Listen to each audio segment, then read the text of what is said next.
Bismillahirrahmanirrahim. Dear students, second year mathematics chapter number 3 lecture number 2 theorems on differentiation. ये first principle rule है, इसका formula आप लोग note कर लें। याद रहे कांस्टेंट का डेरिवेटिव ज़ीरो आता है। ये चार एग्जांपल आप लोग देख लें, ये चार के चारों कांस्टेंट हैं, तो इसलिए इन सब के जो डेरिवेटिव्स हैं वो आपके पास ज़ीरो आएंगे।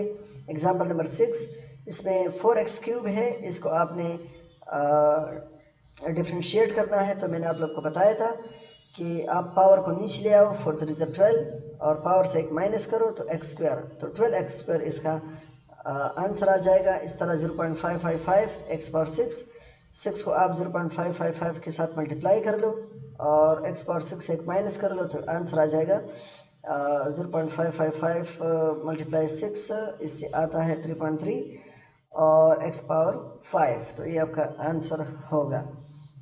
इसके बाद ये जो एक और जनरल फॉर्म है, दो आपके पास फंक्शन हैं, आपने उनको ऐड करना है। तो आप क्या करोगे, दोनों का अलग से डिफरेंशिएशन फाइंड करोगे, दोनों का अलग से आप डेरिवेटिव फाइंड करोगे और आखिर में उनके आंसर प्लस करोगे या माइनस करोगे। डिपेंड करता है कंडीशन पे। अगर आप लोगों से वो कहते हैं कि आप इनका सम फाइंड कर लें तो आप दोनों को डेरिवेटिव निकाल कर आखिर में सम कर दो, और अगर वो आपसे कहते हैं कि सब्ट्रैक्शन का केस है तो फिर आप दोनों के डेरिवेटिव अलग से, दोनों के डेरिवेटिव आप फाइंड कर लें और आखिर में उनके आंसर को सब्ट्रैक्ट कर लें। तो आप लोग ये f(x) देख रहे हैं, इसकी डेरिवेटिव क्या होगी 6x + 4 और g(x) की डेरिवेटिव आपके पास 7 आएगी। तो दोनों के डेरिवेटिव को आप ऐड कर लो तो आपके पास ये एडिशन वाला केस आ जाएगा, और दूसरे स्टेप में आप दूसरे केस में आप दोनों के डेरिवेटिव को सब्ट्रैक्ट कर लो तो ये आंसर आपके पास, इसका आंसर आपके पास आ जाएगा। इसके बाद इम्पॉर्टेंट रूल है जिसको हम प्रोडक्ट रूल बोलते हैं। प्रोडक्ट रूल, जब दो फंक्शन प्रोडक्ट में हों, ये एग्जांपल 7 में तो दो फंक्शन एडिशन या सब्ट्रैक्शन में थे। अब हम प्रोडक्ट रूल में ये पढ़ेंगे कि जब दो फंक्शन प्रोडक्ट में होंगे तो आप क्या करोगे। आप फर्स्ट फंक्शन लिखोगे, उसके साथ डेरिवेटिव ऑफ सेकंड फंक्शन को मल्टीप्लाई करोगे, दरमियान में प्लस लिखोगे और उसके बाद डेरिवेटिव ऑफ फर्स्ट फंक्शन लिखोगे, इसके साथ आप सेकंड फंक्शन को मल्टीप्लाई कर दोगे।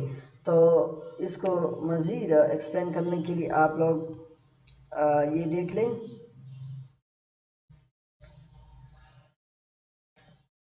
ये आप लोग देख सकते हैं, ठीक है। आपके पास दो फंक्शंस हैं, उनके दरमियान प्रोडक्ट है। तो आपने क्या करना है, तो फर्स्ट फंक्शन लिखना है, सेकंड का डेरिवेटिव लेना है, दरमियान में प्लस है, फिर आपने सेकंड फंक्शन लिखना है और डेरिवेटिव ऑफ फर्स्ट। तो इसे कहते हैं product rule.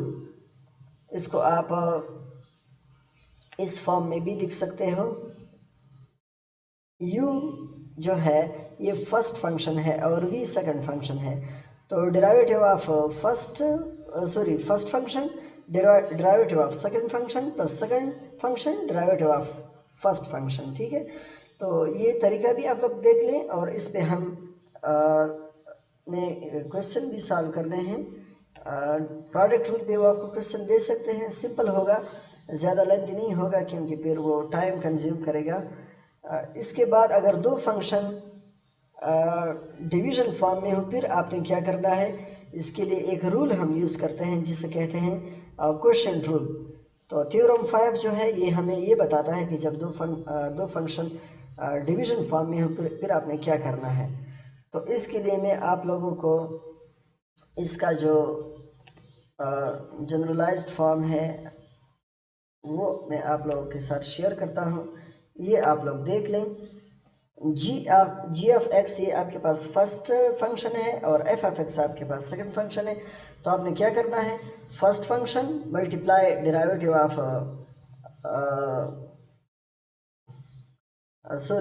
First function second function नहीं, इसमें एक अपर फंक्शन होगा और दूसरा लोअर फंक्शन होगा, क्योंकि ये तो मल्टीप्लिकेशन में नहीं है ना, ये तो डिवीज़न में है। तो आपने क्या करना है, f(x) आपके पास न्यूमरेटर में है और g(x) आपके पास डिनोमिनेटर में है।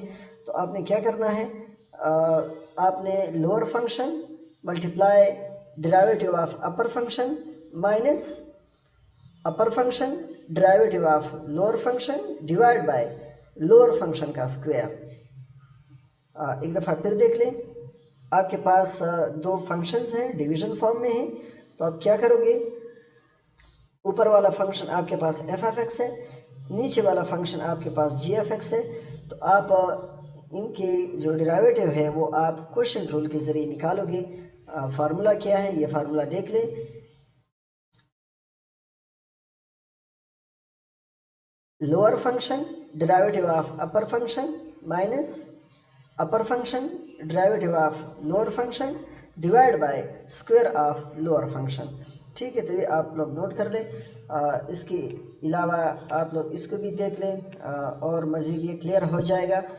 जो ऊपर वाला फंक्शन है इसको इन्होंने u से रिप्रेजेंट किया है और नीचे वाले फंक्शन को इन्होंने v से रिप्रेजेंट किया है। तो ये आपके पास कुछ इस तरह बनेगा, ये आप लोग देख लें। ठीक है, derivative of upper function multiply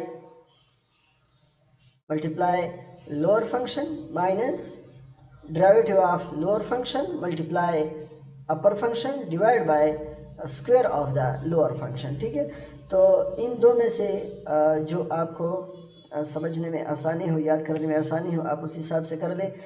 चीज़ एक ही है, वर्ड्स में अगर आप लोग इसको देखना चाहो तो ये इन्होंने यहाँ पर लिखा हुआ है, the derivative of quotient of two function is equal to denominator times का मतलब multiply, denominator multiply the derivative of nominator minus, बीच में आप लोग देख लें माइनस है। ठीक है, minus nominator multiply derivative of the denominator all divided by the square of the denominator. ठीक है, तो जब हम नोमिनेटर की बात करते हैं तो हम एफ एफ एक्स की बात करते हैं या u की बात करते हैं, और जब डिनोमिनेटर की बात आती है तो फिर हम जी एफ एक्स या v की बात करते हैं। ठीक है, तो इस फॉर्म में भी आप लोग इसको देख लें, और अगर आप इसको ऊपर वाले को u से रिप्रेजेंट करो, नीचे वाले को v से रिप्रेजेंट करो, तो फिर ये आपके पास इस फॉर्म में आएगा। तो इसे हम क्वोशिएंट रूल कहते हैं, क्वोशिएंट रूल। और ये उस वक्त हम यूज़ करते हैं जब दो फंक्शन डिवीज़न में हों। प्रोडक्ट रूल को हम कहाँ पे यूज़ करते थे, जब हमारे पास दो फंक्शन मल्टीप्लाई में हों, एक एफ एफ एक्स है दूसरा जी एफ एक्स है, दोनों मल्टीप्लाई में है। तो फिर आपने क्या करना है, तो ये थ्योरम आप लोग देख लें, first function multiply derivative of second function plus derivative of first function multiply second function. तो यहाँ पर भी मैंने आप लोग को दिखा दिया कि आप लोगों ने किस तरह करना है। अगर आप इसको जनरल फॉर्म में देखो तो ये भी आप लोग प्रोडक्ट रूल के लिए देख लें।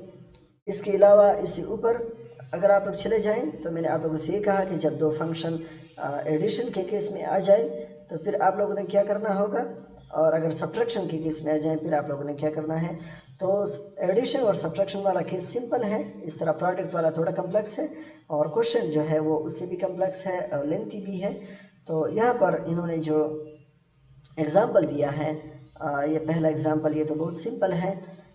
ये जो बी पार्ट है, इसमें दो फंक्शन आपको गिवन है, मल्टीप्लाई की फॉर्म में है, तो इस पर आप लोगों ने प्रोडक्ट रूल यूज़ करना है।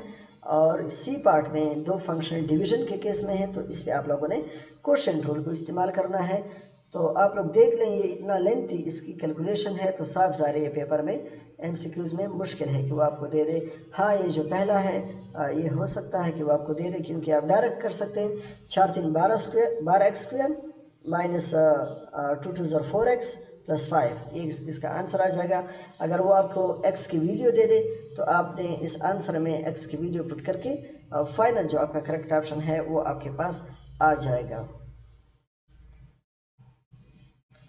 इसके बाद application of theorems on differentiation, exercise को देख ले। तो एक्सरसाइज में आप लोग ये दो फंक्शन एडिशन में है, फिर दो फंक्शन सब्ट्रैक्शन में है, ये तो आप लोग कर सकोगे। सिंपल क्वेश्चन आप लोग देख कर करें, क्योंकि वो इस पर सिंपल क्वेश्चन देंगे, डिवीजन वाले मुश्किल है कि वो आपको दे दें। इस तरह प्रोडक्ट रूल पे आप कम से कम एक पार्ट ज़रूर सॉल्व कर ले। इस तरह क्वेश्चन रूल पे भी कम से कम आप एक क्वेश्चन ज़रूर अटैम्प्ट कर ले, बाकी ना करें स्क्वायर रूट वाले, क्योंकि ये वो आपको नहीं देंगे। ठीक है।